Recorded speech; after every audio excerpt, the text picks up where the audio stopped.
18h36, bientôt 37, on est en direct sur CNews et sur Europe 1 dans Punchline. Merci de votre confiance si vous nous rejoignez à l'instant. Bruno Retailleau est mon invité. Bonsoir, vous êtes candidat à la présidence des Républicains. Bonsoir Laurence Ferrari. Merci d'être venu ce soir. On a beaucoup de sujets d'actualité, notamment ces fameuses coupures d'électricité qui inquiètent tant les Français. Un Français sur deux se dit inquiété parce que voilà, si jamais le courant se coupe, il y a 1000 choses de notre vie quotidienne qui vont tomber en panne.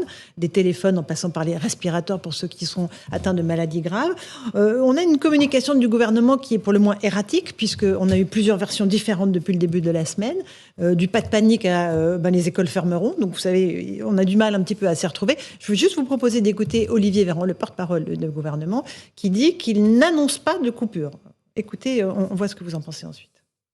Nous ne sommes pas en train d'annoncer aux Français qu'il y aura des coupures d'électricité cet hiver. Parce que parfois, à lire les journaux ou à écouter les chaînes de télévision, on a le sentiment qu'il y aurait quelque chose d'inéluctable avec des coupures qui interviendraient cet hiver. Si l'État n'était pas en mesure de se préparer face à toute éventualité, on lui reprocherait et c'est normal.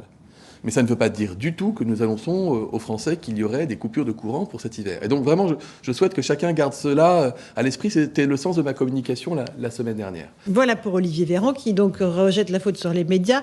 Mais il se trouve qu'il y a une circulaire d'Elisabeth Borne au préfet qui fait 9 pages et qui prévoit tous les cas de figure. Bien sûr. Bruno Retailleau, quelle est votre réaction ? Écoutez, je voyais Olivier Véran et je me remémorais le même Olivier Véran qui nous parlait qu'il n'y avait pas de problème avec les masques. Et aujourd'hui, il n'y a pas de problème avec l'électricité. Et tout à l'heure, Laurence Ferrari, vous avez introduit le sujet en disant qu'il y avait une communication erratique du gouvernement. Mais c'est pas le pire. Le pire, c'est qu'on a eu non seulement une communication erratique, mais surtout une politique erratique. Bien sûr que le risque, si la météo est mauvaise, si l'hiver est trop froid, au mois de janvier, bien sûr qu'il y aura des coupures de courant. Vous êtes sûr qu'il y aura des coupures de courant ? Mais si, bien sûr, dans la mesure où, si la météo est pas bonne et s'il fait trop frais, nous n'aurons pas assez de kilowattheures, puisque on produisait... Pour être simple, il y a à peu près 10 ans, on était à 102 gigawatts. Aujourd'hui, on est à moins de 80. Eh bien, on n'a pas la puissance de production pour faire face aux pics de consommation. Pourquoi ? Donc, parce qu'on a nos centrales qui ne fonctionnent pas, c'est ça ? Parce que, justement, il nous manque 10 à 15 gigawatts. On a fermé une dizaine de gigawatts, dont Fessenheim, qui en représente pratiquement 1,8 très exactement. Et il y a une politique qui a consisté à saborder toute une filière nucléaire, d'abord avec François Hollande, et puis ensuite avec Emmanuel Macron. Emmanuel Macron a fait même pire que François Hollande, puisque François Hollande, bien sûr, tout ça, c'est sur l'autel, en réalité, des petits calculs électoraux. Il fallait absolument les voix des écologistes. C'était Hollande et Duflot, et puis c'est maintenant pour Nicolas avoir... Hulot aussi, au début Nicolas du quinquennat. Hulot, l'éphémère ministre de l'Environnement. Et qu'est-ce qui s'est passé ? Hollande avait dit, d'accord, on va fermer Fessenheim, mais on fermera Fessenheim quand on ouvrira Flamanville. Et Emmanuel Macron a fermé Fessenheim et Flamanville n'ouvrira que l'an prochain. C'est une politique de gribouille, c'est une politique avec beaucoup d'inconséquences et on va mettre la France dans le noir. Ça signifie quand même que les antennes relais n'auront pas de quoi fonctionner, donc les téléphones portables, l'Internet, les ascenseurs, les trains, les métros, les écoles. Oui. On va en réalité reconfiner les Français. Vous pensez que c'est ça la volonté au fond ? C'est un confinement énergétique qui nous attend ? C'est pas la volonté, mais c'est la conséquence des inconséquences d'Emmanuel Macron. On a été le pays d'Europe qui avait la plus belle filière électronucléaire. Nous étions même exportateurs. Et aujourd'hui, nous sommes l'un des pays les plus importateurs. Pourquoi est-ce que l'électricité, d'ailleurs, en France, est très chère ? C'est parce qu'elle est rare, parce qu'on a un trop grand déséquilibre entre la production, on ne produit pas suffisamment, et puis de l'autre côté, la consommation. Mais est-ce que, au fond, vous ne tentez pas de faire peur, vous aussi, aux Français ? Est-ce que vous n'en rajoutez pas ? Écoutez, ces questions, je les ai eues. Je me souviens vraiment de 2020, la crise du Covid. J'avais été très critique sur la gestion du gouvernement. Et je me souviens que on avait un peu bloqué avec Gérard Larcher. C'était un vendredi soir au Sénat. On avait bloqué le ministre de la Santé de l'époque, qui était M. Véran, parce que les collectivités, vous voyez, n'avaient pas le droit d'acheter des masques. Et on lui avait dit, écoutez, nous, on veut voter un amendement et vous ne sortirez pas du Sénat tant que cet amendement n'aura pas été voté, parce que nous, on peut aller chercher des masques à l'étranger. Et heureusement qu'on l'a fait. Des masques, pardon. Mais là, on en est là et il ne s'agit pas de faire peur. Il s'agit de regarder en face la réalité. Et cette réalité-là, malheureusement, elle est là pour les prochains mois. Elle est là pour les prochaines années. Parce que le temps de relancer des programmes, c'est terrible. Et regardez l'inconséquence. On a fermé Fessenheim. On va ouvrir Saint-Avold, une centrale à charbon qui va accélérer le réchauffement climatique. Et on est en train de construire un terminal méthanier qui va nous permettre d'importer du gaz de schiste américain. Non, mais on marche sur la tête. On marche sur la tête. Emmanuel Macron doit répondre, évidemment, de ces inconséquences. Il a dit en début de semaine, pas de panique, arrêtez de faire peur aux Français. Il a raison de rappeler à l'ordre les fonctionnaires, peut-être, en tout cas les membres de son gouvernement. Non, c'est trop facile. Le responsable, c'est lui. C'est Emmanuel Macron. Et lui seul. D'accord. On va parler maintenant de ce qu'a annoncé Elisabeth Borne, un chèque de 100 € pour 10 millions de ménages modestes, en tout cas qui roulent et qui travaillent. La politique du chèque se poursuit. C'est une façon d'aider les Français face à la crise du pouvoir d'achat. Écoutez, tout est bon à prendre pour des Français qui sont pris à la gorge. Simplement, il y a beaucoup de Français qui ne roulent pas sur l'or et qui ne toucheront pas cet argent-là, qui ne toucheront pas ce chèque. Ils seront juste à la petite limite. Voilà. Exactement. Vous vous souvenez du chèque inflation ? Nous avions, cité 2 cas, des retraités qui n'ont pas besoin de leur voiture pour aller travailler puisqu'ils sont retraités. Ils habitent une ville où il y a des transports collectifs. Ils reçoivent un chèque parce qu'ils ont moins de 2 000 € à l'époque, c'était la barre.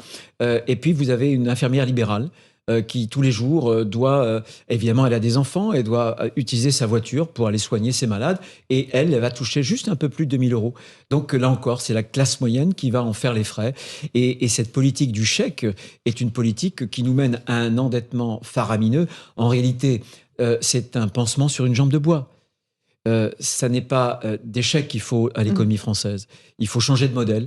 Ce sont des réformes qui n'ont pas été faites par Emmanuel Macron. Lesquelles ? Il faut simplement que les Français puissent gagner plus. Pour que les Français puissent Donc gagner plus... on baisse quoi, les impôts ? On monte les salaires ? Les deux. Je vais vous donner un exemple. Pourquoi est-ce qu'il y a 20 ans, l'Allemagne, la France, les Français, les Allemands, même niveau de vie, 20 ans après, la richesse en réalité nationale par habitant, c'est 5 000 € au profit des Allemands et au détriment du Français. Vous vous rendez compte, il y a un appauvrissement. Pourquoi ça s'est passé comme ça ? Parce que nous, on a fait les 35 heures. Et eux, ils ont fait l'inverse. Il faut dire à nos compatriotes, alors c'est vrai, il faut avoir le courage. Donc on revient sur les 35 heures ? Bien sûr, il faut leur dire que la société des 35 heures, c'est la société de l'appauvrissement collectif. Moi, ce que je propose, c'est que par référendum, pour les entreprises, on puisse sortir des 35 heures, que évidemment, il y ait un gagnant-gagnant, moins d'impôts sur les salaires dès lors qu'on fait après le 35 heures pour les salariés et moins de charges sociales, notamment pour les PME. Et il faut aussi moins d'impôts. Moi, je pense, personne n'en parle. Je pense qu'aujourd'hui, les plus grandes victimes de l'inflation, ce sont les familles. Alors que François Hollande et puis ensuite Emmanuel Macron ont cassé notre politique familiale. Moi, je pense qu'il faut d'urgence revoir la question, par exemple, du quotient familial. Vous avez, par exemple, une famille, un couple qui n'a pas d'enfant, 30 000 € de revenus. Vous avez le même couple, 30 000 € de revenus, ils ont 3 enfants. Et ça fait 21 000 €. Et en plus, en ayant des enfants, ils concourent à notre avenir parce qu'on a un régime de retraite par répartition où l'essentiel, c'est la démocratie, c'est l'équilibre entre les jeunes actifs et puis les aînés, les pensionnés. Et bien là, je pense qu'il faut absolument relever le quotient familial et faire en sorte que les allocations familiales redeviennent universelles. Une vraie politique familiale telle que Général de Gaulle et d'autres aussi à gauche l'avaient créée en France. J'aimerais qu'on parle du projet de loi sur l'immigration qui a été présenté hier à l'Assemblée nationale sans vote. Le vote arrivera l'année prochaine, en 2023. Écoutez juste Gérald Darmanin, la philosophie du texte selon Gérald Darmanin. Vous me direz ce que vous en pensez ensuite.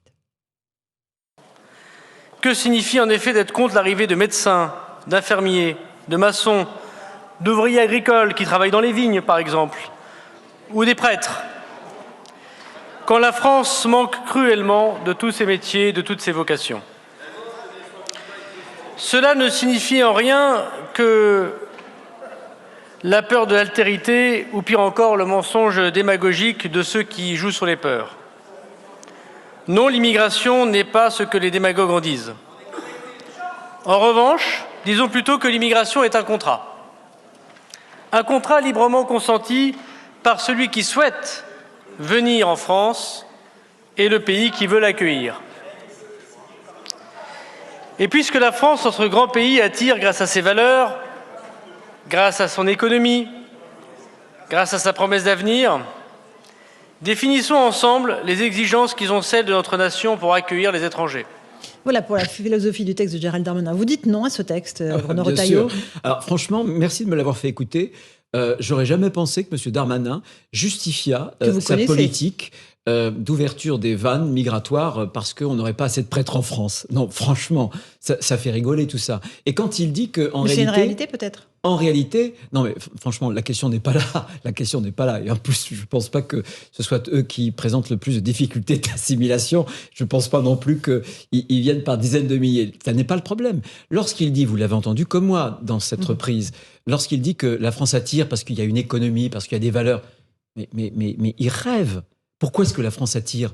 La France attire parce que nous sommes le pays d'Europe qui présentons le plus d'avantages de tous les pays européens. Nous avons 1. Le régime du droit d'asile le plus favorable. 2. L'accès aux soins gratuits pour des clandestins le plus favorable de tous les pays européens. 3. Nous avons le regroupement familial le plus favorable. Ça n'est pas moi qui le dis, c'est Didier Lesky. Didier Lesky, qui est-il ? Voilà, c'est un des hauts fonctionnaires du ministère de l'Intérieur puisqu'il dirige l'Office français de l'immigration et de l'intégration. Donc, tant qu'on aura ces pompes aspirantes, eh bien, on ouvrira en réalité nos frontières. Et franchement, M. Darmanin aurait été beaucoup, beaucoup plus crédible si il n'avait pas ouvert avec Emmanuel Macron toutes grandes les portes du port de Toulon à l'Ocean Viking. C'est un signal, évidemment, à tous les passeurs, à toutes les mafias, pour que... Et la régularisation des travailleurs sans papier non, mais moi, je suis un contre. autre signal. Je voudrais même qu'il y ait dans la loi, je vais vous dire, une de mes propositions, c'est une règle simple. C'est que celui qui, clandestinement, vient sur le sol français, qu'il sache que jamais il sera régularisé. Parce que c'est évidemment, là encore, une nouvelle pompe aspirante. Donc on renvoie tous ceux qui sont arrivés de façon illégale sur le sol mais français. Écoutez, ça n'est plus possible. On ne peut plus aujourd'hui... ils arrivent par centaines de milliers en France. On a pratiquement 1 million de clandestins en France. Vous vous rendez compte ? J'entends, moi, qu'un certain nombre d'entreprises, de chefs d'entreprise disent « Oui, mais c'est difficile de recruter ». Attendez, il y a 2 millions de Français qui sont au RSA. Il y a 3 millions de Français qui sont au chômage. Et le chômage, d'ailleurs, touche 2 fois plus les immigrés que les Français. On voit bien que c'est pas la panacée. Non, il faut être ferme. Ce que nous demandent les Français, c'est au contraire de verrouiller beaucoup mieux, de protéger nos frontières, parce qu'aujourd'hui, on a une déstabilisation de la société française. Il y a un lien que moi j'assume entre cette immigration massive et la délinquance et l'insécurité. Dans les chiffres, elle est prouvée selon vous, et le ministre de l'Intérieur l'a déjà... Bien sûr, il a varié. annoncé. Il y a un peu plus d'1 an, il avait dit « Je suis à milieu de penser qu'il y a un lien entre les deux ». 1 an après, il se contredit. Bruno Retailleau, vous êtes notre invité. L'élection de la présidence des LR termine dimanche avec un second tour qui vous oppose à Éric Ciotti. Qu'est-ce qui vous différencie de lui ? Il est en avance sur vous dans les scores du premier tour. Il y a les tempéraments, mais bien au-delà des tempéraments, moi je suis le candidat à la fois du rassemblement. Je pense que quand on a fait moins de 5% à une élection présidentielle, on n'a pas le droit de toujours vouloir trop cliver.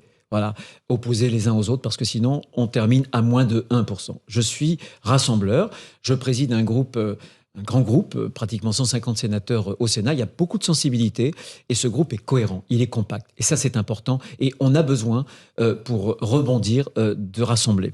Et puis, deuxième chose, je pense que la droite française doit s'élargir dans ses idées. Je pense qu'on ne peut pas réduire la droite uniquement au moins d'impôts et au plus de sécurité. Bien sûr, je l'ai dit, je veux plus de sécurité, moins d'immigration, je veux moins d'impôts. Mais je pense qu'il faut que la droite se saisisse de nouveaux sujets. L'écologie, j'aurais dû amener le livre que j'ai écrit il y a 18 mois. Le titre, je le redis encore une fois, aurons-nous encore de la lumière en hiver ? Mais aussi l'école, l'éducation, la culture. Ce qui fait que nous sommes français. Dans notre identité, nous portons une civilisation. Et aujourd'hui, face aux idéologies de la déconstruction, on doit défendre cette civilisation à travers la famille, à travers l'école, à travers aussi notre culture, notre langue. Alors, votre concurrent Éric Ciotti, lui, a quasiment fait un ticket avec Laurent Wauquiez en disant « Si je gagne la présidence des LR, ça sera Laurent Wauquiez le candidat ». C'est pas une façon de se préparer justement pour 2027 ? C'est la plus mauvaise façon. C'est la plus mauvaise façon. Il y aura en 2024 les européennes qui ont toujours été des élections compliquées pour nous. Vous vous rendez compte, si on trébuche aux européennes et si on désigne notre candidat en 2023, ben on le grille, on l'électrocute avant même qu'il ait fait un premier pas. Non, c'est surtout, ce qui est terrible, c'est que, vous voyez, je le sens bien d'ailleurs, puisqu'on a plusieurs candidats à cette candidature de notre parti. Il y a bien sûr Laurent Wauquiez, il a toutes les qualités. Il y a aussi Xavier Bertrand. Il a une voix qui porte aussi. Il y a David Lisnard, je le sens préparé, en tout cas, il fait un excellent travail à l'AMF, à l'Association des maires de France. Donc, vous voyez bien que si on importe, si on fait de cette élection le vestiaire vestibule, l'antichambre de la présidentielle, on va encore se diviser. Pourquoi ? La longue histoire de la droite, c'est une histoire souvent de querelle d'ego. Parce qu'on met toujours les égos avant les idées. Moi, je veux renverser les choses. Je veux refonder le parti et on en a besoin.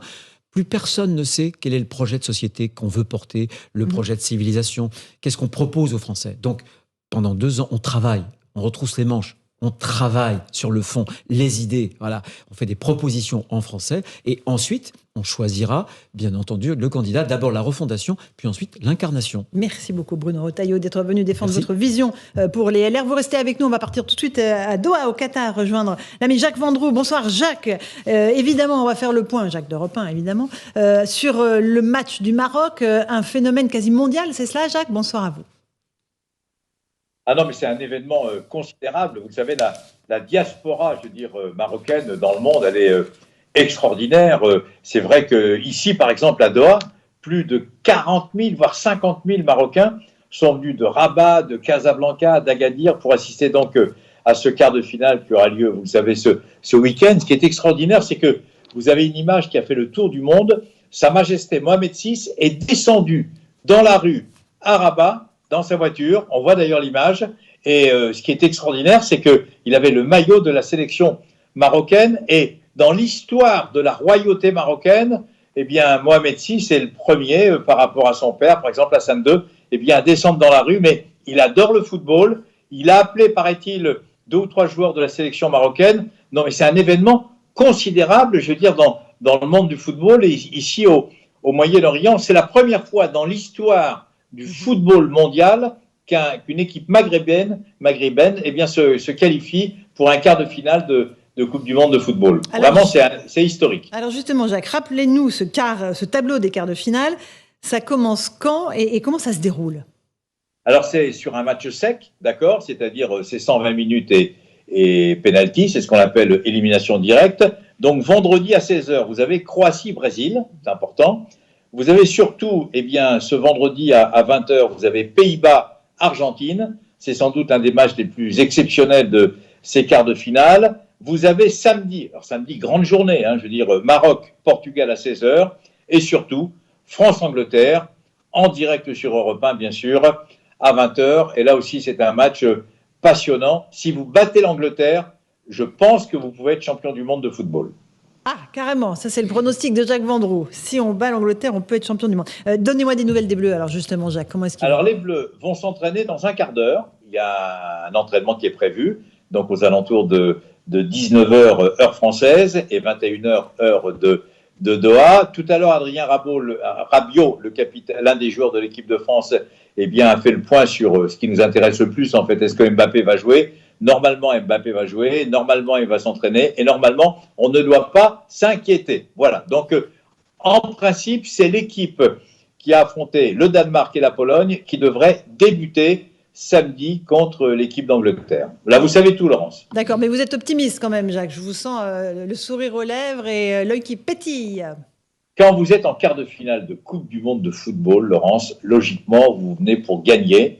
Vous pouvez battre l'Angleterre, même si c'est une très très belle équipe, même s'il y a souvent, je veux dire, pas des règlements de compte, mais un passif entre les Français et les Anglais, d'abord historique, d'abord dans un premier temps, et puis n'oubliez pas qu'il y a des France-Angleterre en rugby qui sont exceptionnels. Et alors le seul point négatif, c'est qu'à chaque fois qu'on a joué les Anglais en Coupe du Monde de football, on a toujours été battus. En 66, on a été battus 2-0, c'était à Wembley.